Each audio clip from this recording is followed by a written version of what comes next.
Hello dear students, welcome to ASC starter. Dear student, इस video में मैं आपको ना डीओई की तरफ से प्रैक्टिस पेपर इशू किए गए फाइनल टर्म के क्लास 10th के। तो यहाँ पर मैं आपसे इंग्लिश का जो प्रैक्टिस पेपर है ना पूरा का पूरा यहाँ पर आपको क्वेश्चन पेपर और आंसर के साथ यहाँ पर आपको शो कर रहा हूँ। इस वीडियो में मैं आपको ना ग्रामर जो है ना ग्रामर जो इसमें आई है वो आपको अच्छे से समझा दूंगा। बाकी अब सारे इसमें जो लेटर हैं, एनालिटिकल पैराग्राफ है, उनको आंसर के साथ इस वीडियो में देख सकते हैं।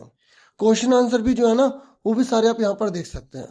ठीक है, अभी फिलहाल इस वीडियो में जो मैं आपको बता रहा हूँ ना पूरा क्वेश्चन पेपर के साथ आंसर तो दिखाऊंगा, ठीक है, लेकिन ग्रामर समझाऊंगा। ठीक है, बाकी अगर और मेरे पास टाइम हुआ तो मैं आपको और क्वेश्चन आंसर के साथ जो है वो भी आपको अच्छे से समझा दूंगा। और सेम पेपर का पैटर्न ऐसे रहेगा। ठीक है, तो आप इस पेपर को देखकर आइडिया ले सकते हैं और प्री बोर्ड में भी ये वीडियो आपकी काफ़ी हेल्प करेगी। ठीक है, अब आप आराम से यहाँ पर जो है समझिए। एक बात आपको मैं और बताना चाहूँगा, बहुत इंपॉर्टेंट। देखिए, कई बच्चों को ये समझ नहीं आता कि वो कितना टाइम दें, पैसेज कितने मिनट में करें। देखिए, सिंपल सा रूल है। 80 मार्क्स का आपका पेपर है, 3 घंटे आपको मिलते हैं। 3 घंटे यानी कि 180 मिनट, 60 मिनट होते हैं एक घंटे में। और आपके पास जो है ना 3 घंटे 180 मिनट है और पेपर आपको कितने मार्क्स का है? 80 मार्क्स का। यानी कि आप अगर कोई भी क्वेश्चन जितने मार्क्स का उसका डबल टाइम लगाए, 80 का डबल 160, तो भी आपके पास 20 मिनट बचते हैं। यानी कि जो क्वेश्चन जितने मार्क्स का है ना उससे आप डबल टाइम लगा सकते हैं। समझे मेरी बात? और फिर भी आपके पास 20 मिनट बचेंगे। तो इस तरीके से टाइम मैनेज करो। पैसेज जो आपके एग्जाम में जैसे 7 नंबर की है तो आप उसे 40 मिनट दे सकते हैं। 10 मिनट की है तो 20 मिनट दे सकते हैं उस पर। ठीक है ना? और बाकी 15 मिनट आपको क्वेश्चन पेपर पढ़ने के मिलते हैं तो आप उसमें भी काफी उसे यूटिलाइज कर सकते हैं। ठीक है, अब आप आराम से समझिए। ये है रीडिंग स्किल। तो यहाँ पर आप ध्यान से देखेंगे तो पैसेज है। मैं पैसेज को यहाँ नहीं समझाऊंगा, मैंने पुरानी वीडियोस बना रखी पैसेज वाली, वो देख सकते हैं। इस वीडियो में ग्रामर समझाऊंगा। बाकी पूरे पेपर के जो भी है ना सारे क्वेश्चन आंसर वो यहाँ पर मैं थोड़ा डिस्कस कर लूंगा। ठीक है, आंसर के साथ मैंने करा हुआ है। अब आप ध्यान से समझिए। देखिए, ये पैसेज है, आप इसे पढ़ेंगे।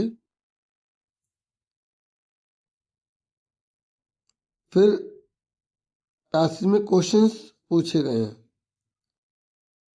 ठीक है, तो ये फिर उनके आंसर लिखे गए हैं। ठीक है, तो पैसेज देखो हर बार न्यू आती है, प्रैक्टिस आप इसे करना, फिर अपने आंसर में मैच कर लेना। ठीक है, सारे के सारे आंसर किए गए हैं। ठीक है,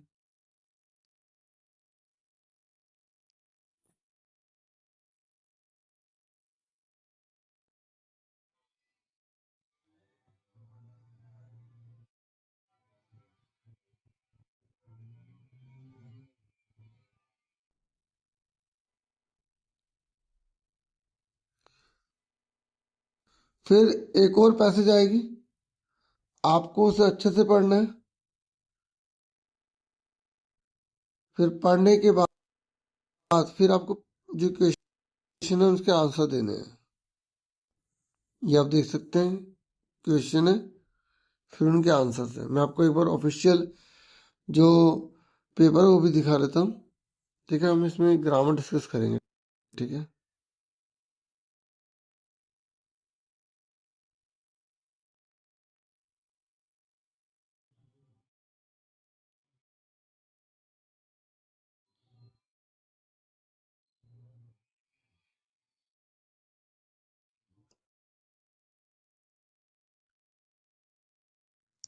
ग्रामर क्वेश्चन नंबर 3 है, पहला है।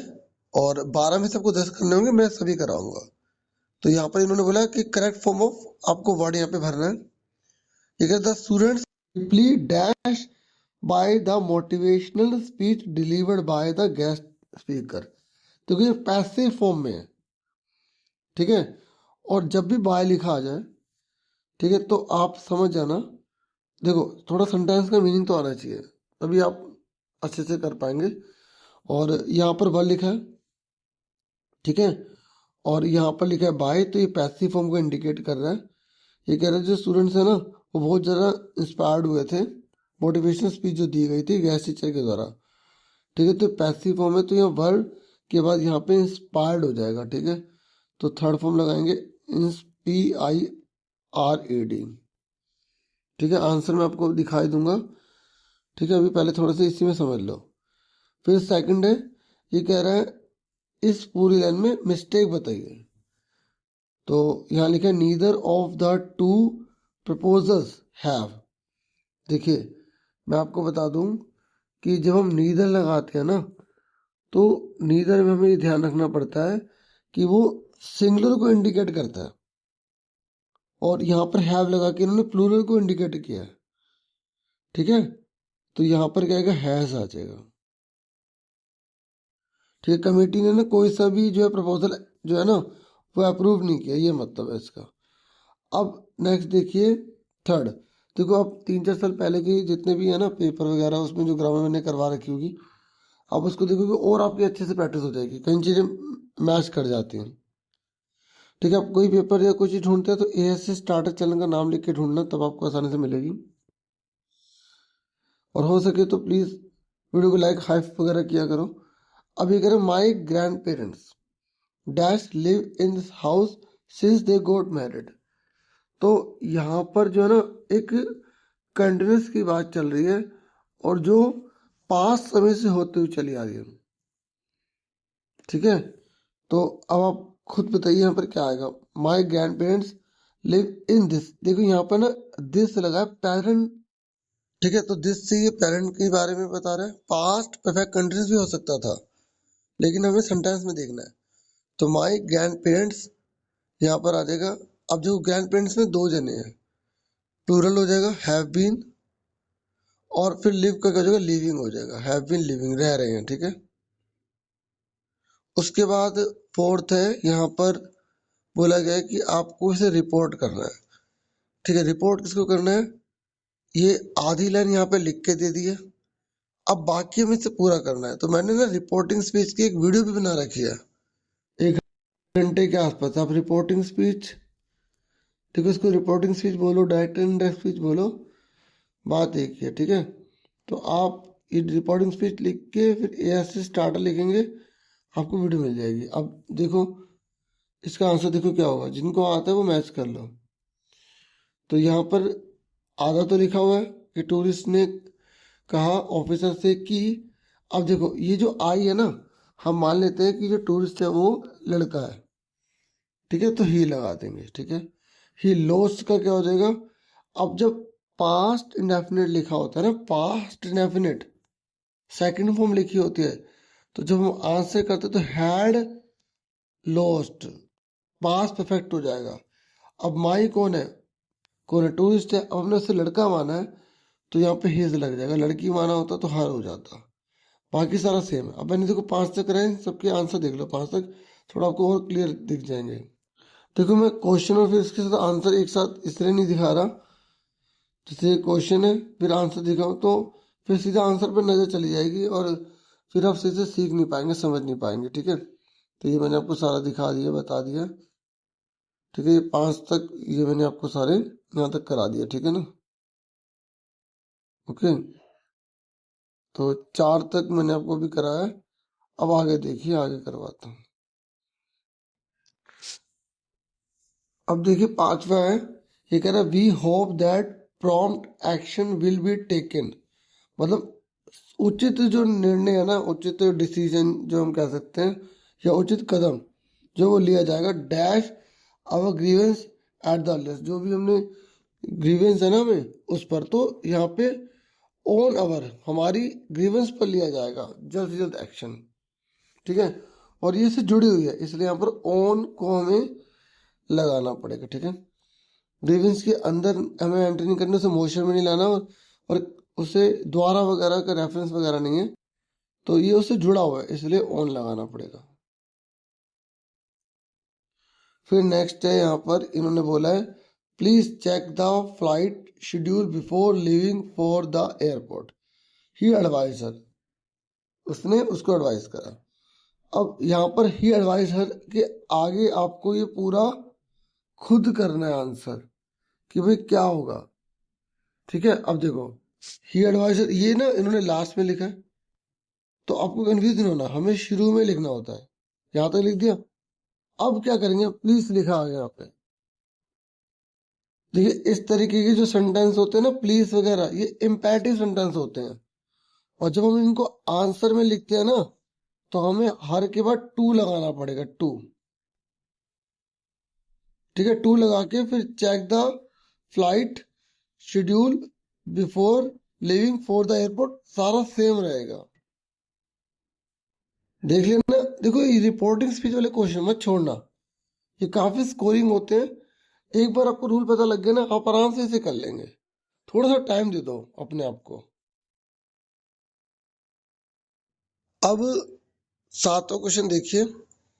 यहाँ पर आपको क्या करना है, करेक्ट ऑप्शन भरना है इसमें से।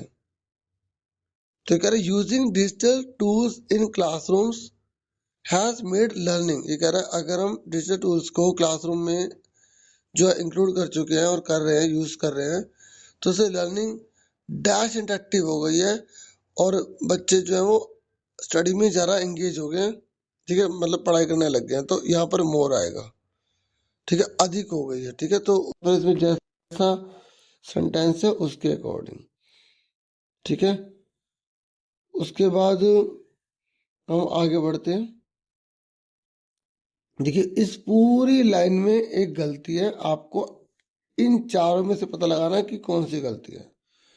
देखो मैं आपको बता दूं, अगर सब्जेक्ट सिमिलर है और ये प्रेजेंट में चल रही है, तो वर्ब भी सिंगुलर होगी, यानी कि ही के बाद PLAY में एस लग जाएगा। तो ये तो वैसे ही सिंपल था। ठीक है, उसके बाद नेक्स्ट है, यहाँ पर देखो फिर से नरेशन है, फिर से रिपोर्ट करना है। यहाँ पे लिखे they said to the travel agent, उन्होंने ट्रैवल एजेंट से कहा can we book our tickets for next weekend, क्या हम अगले वीकेंड के लिए जो है अपनी टिकट बुक कर सकते हैं। तो ध्यान से देखो, इन्होंने आधा आंसर कर दिया है, क्योंकि क्वेश्चन मार्क जब लिखा होता है तो वो जो है ना इंटेरोगेटिव होता है, तो वहाँ आस्क लगाना पड़ता है। और फिर हमें देखना पड़ता है ये जो क्वेश्चन मार्क किसकी वजह से है। ये कैन की वजह से, हेल्पिंग वर्ब की वजह से है। तो यहाँ पर लग जाएगा इफ। फिर वी कौन है, जो है ना वी है ये दे। तो देखो जैसा सेंटेंस है उसके अकॉर्डिंग ही आपको करना पड़ेगा। ठीक है, क्योंकि ये जो वी है ना, तो आपने first person, second person, third person पढ़ा होगा। तो जब फर्स्ट पर्सन होता है तो वी आवर वगैरह होते हैं, तो हमें फर्स्ट पर्सन को देखना पड़ता है। ठीक है, तो यहाँ पर एक समझ में आ गया, क्वेश्चन मार्क है तो हेल्पिंग में से इफ लग गया, वी कौन है, दे, तो यहाँ पे दे लग जाएगा। फिर कैन का कुड हो जाएगा, कैन का कुड हो जाएगा। बाकी आप यहाँ पर देख लो।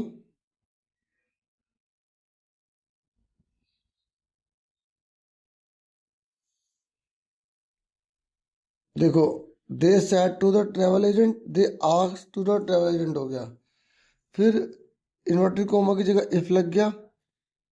फिर पहले सब्जेक्ट आएगा, वी का क्या हो जाएगा, दे। फिर कैन का कुड बाद में आएगा। देखो जब हम आंसर करते हैं ना, तो फुल स्टॉप लाना होता है। और फुल स्टॉप तभी आ सकता है जब इफ या दैट या जो वर्ड है उसके सब्जेक्ट आए। ठीक है, तो यहाँ पर इस क्वेश्चन में हेल्पिंग और पहले सब्जेक्ट बाद में, क्योंकि वो क्वेश्चन मार्क है। जब हमें आंसर देना होता है तो हमें वी को पहले करेंगे, दे, और कैन का क्या हो जाएगा यहाँ पर, कुड। फिर बुक, आवर कौन है, दे, तो देर हो जाएगा, ticket for the next weekend, बाकी सारा सेम है। ठीक है, तो ये देखो इसी में देख लो। अभी आपने आंसर पढ़ ही लिया होगा, तो मैं समझा भी देता हूँ। You dash wear a helmet while riding और two wheeler for your safety. आपको हेलमेट पहनना चाहिए। ठीक है, जब आप गाड़ी चला रहे हो अपनी सेफ्टी के लिए। तो एडवाइस होगी ना, एडवाइस देने के लिए क्या लगाते हैं, शुड लगाते हैं। और वुड का लगाते हैं जब पोलाइट रिक्वेस्ट करते हैं, जब कोई चीज़ अनरियल होती है, जब कोई चीज़ पास्ट हैबिट वाली होती है। तो वुड कब लगाते हैं, जब पास्ट हैबिट हो। थोड़ा एक्स्ट्रा भी साथ साथ किया करो। ठीक है, जब अनरियल, अनरियल मतलब जो पॉसिबल नहीं है। जैसे कोई बच्चा कह रहा है कि मैं जो है 50 साल का होता होगा, लेकिन वो फ्यूचर में होगा, अभी तो नहीं है ना, अभी अनरियल है उसके लिए। एक आदमी कह रहा है कि मैं 2 साल का बच्चा होता, इस तरीके से। उसके बाद नेक्स्ट है,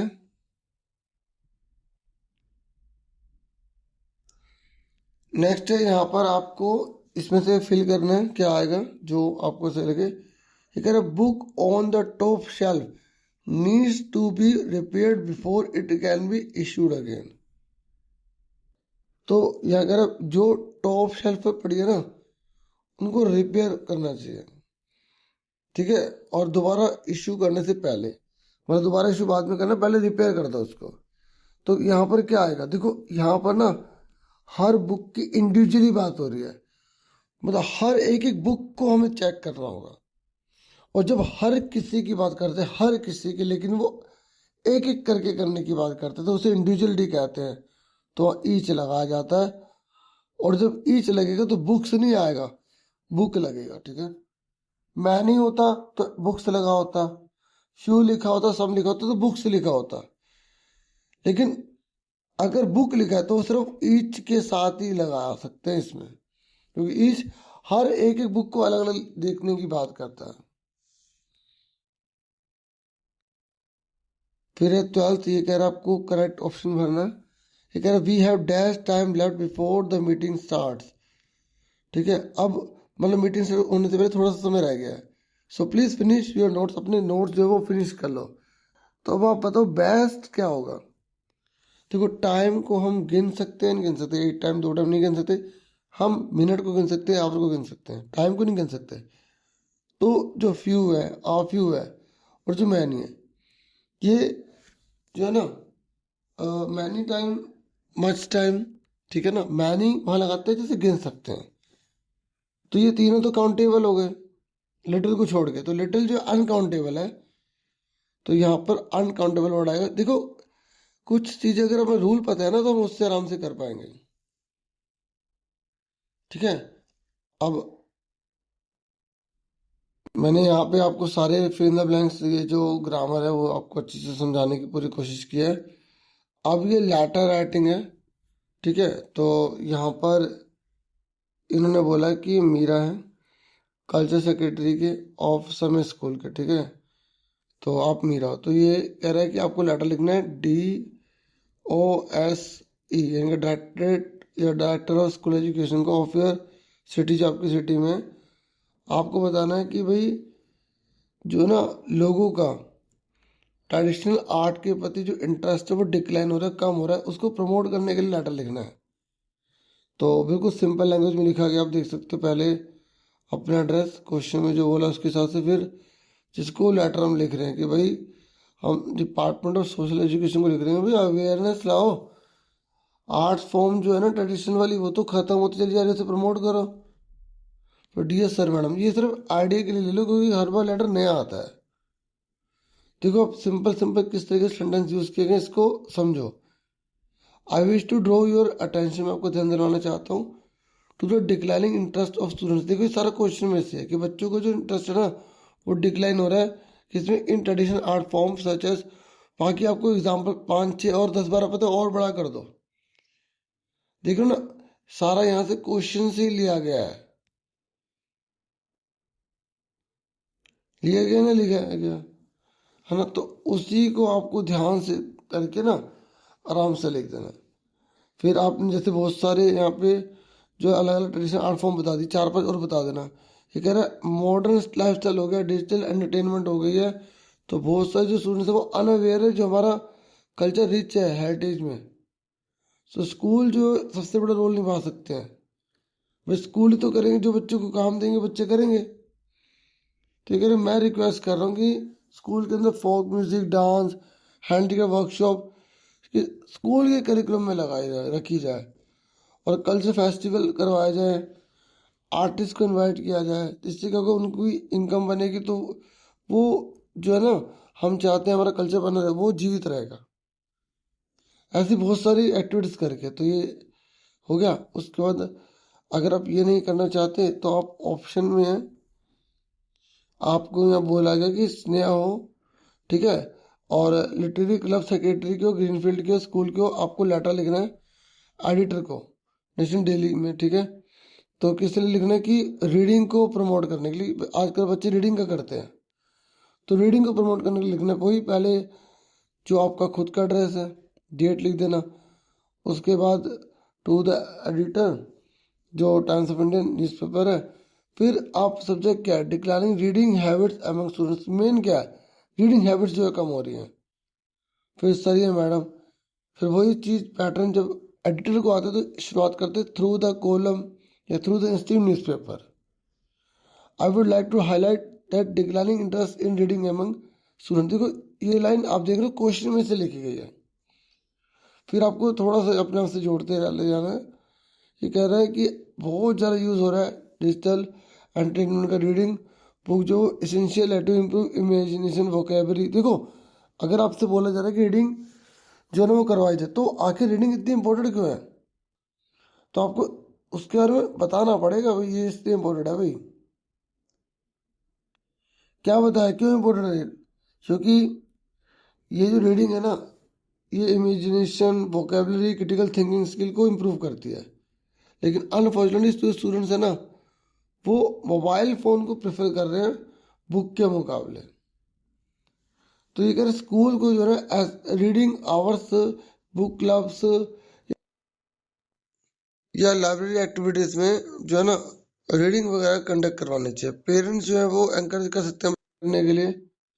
और स्क्रीन के टाइम को लिमिट करें, बुक फेयर, स्टोरी टेलिंग, बहुत सारे जो सेशन वगैरह होते हैं उसमें वही बच्चों को लेके जाया जाए, ताकि उनके अंदर की रीडिंग स्किल जो है बढ़ जाए।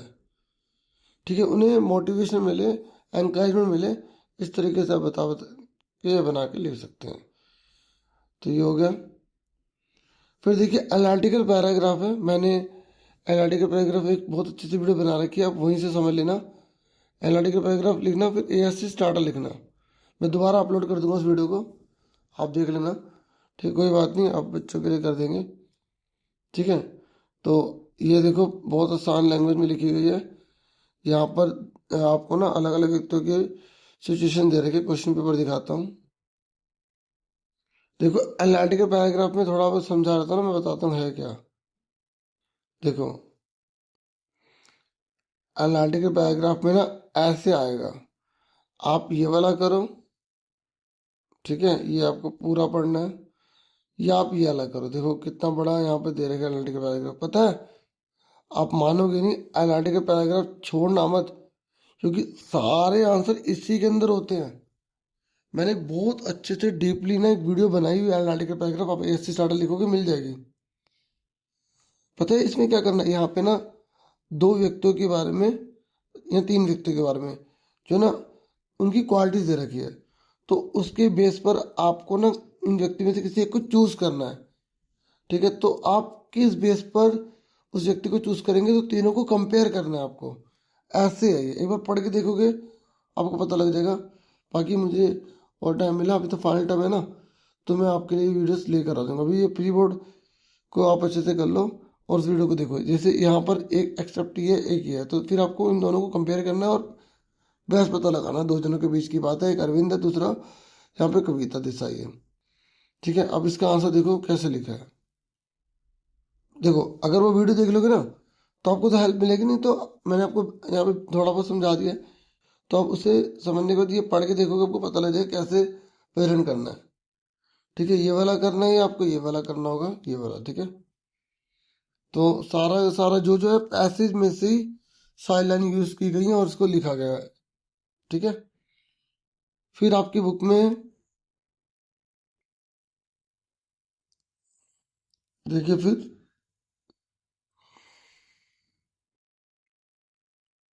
सेक्शन डी में ना आपकी बुक में से पैसेज आएगी, आपको उसको पढ़कर फिर आंसर देने हैं। ठीक है, आंसर मैं भी दिखाता हूँ, ये नहीं तो नीचे वाली कर सकते हैं, पढ़ के आपको इसके आंसर देने हैं। ये नहीं तो ये तो करनी पड़ेगी। 7 नंबर फिर आपकी बुक में स्टेंज आएगी, पढ़ के फिर आपको इनके आंसर्स देने हैं। ठीक है, आपको ट्राई करें, फिर आंसर मैं आपको दिखाई देता हूँ।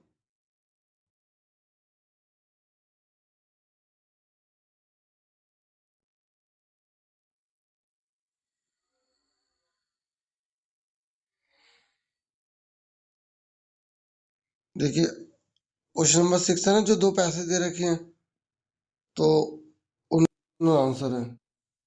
ठीक है,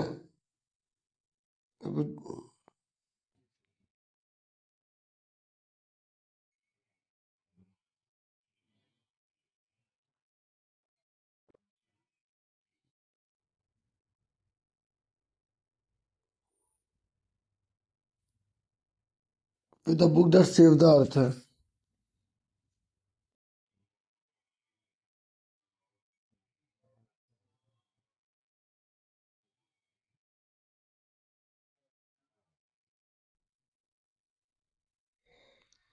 फिर ये स्ट्रेंजर में से है।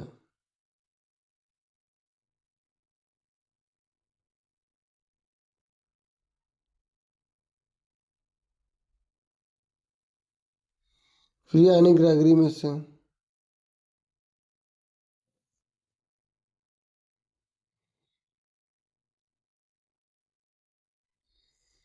ठीक है, उसके बाद ना आपके बुक में से क्वेश्चन आंसर वगैरह आएंगे। 8वें नंबर पर देख रहे हैं आप, 50 वर्ड में आपको लिखने होंगे इनके आंसर, और आपको कुछ 4 करने होंगे। फिर 9वें नंबर पर आएंगे, मैं अभी इनके आंसर दिखा देता हूँ।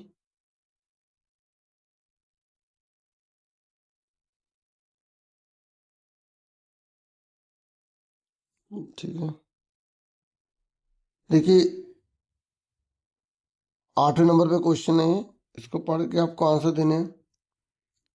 ठीक है, एनी फ्रैंक के रिगार्डिंग ये बहुत सिंपल लैंग्वेज में लिखा गया, आप पढ़ोगे पता लग जाएगा आपको।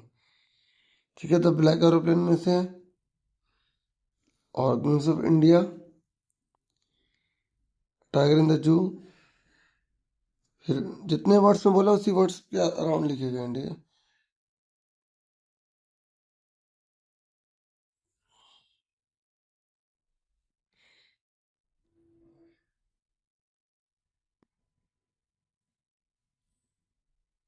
नेकलेस वाला है, फिर ये लॉन्ग है, कुर्ग वाला,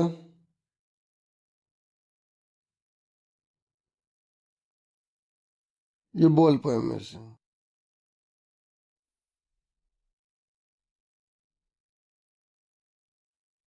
देखो इस तरीके के क्वेश्चन एग्जाम में आ जाते हैं। देखो भोली और थीव स्टोरी है ना, अब भोली को भी उसकी टीचर सिखाती है और थीव स्टोरी में हरी को जो अनिल सिखाता है, तो दोनों क्या रिजेंबल करते हैं, क्या करे दिखाते हैं, क्या वैल्यूबल चीज दिखाती है, जो दोनों ने बहुत अच्छा काम करा। ठीक है, ऐसे बाकी आप इसे पढ़ लेना।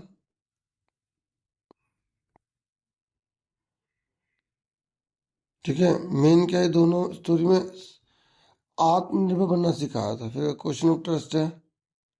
ठीक है, तो इतना ही था इस वीडियो में।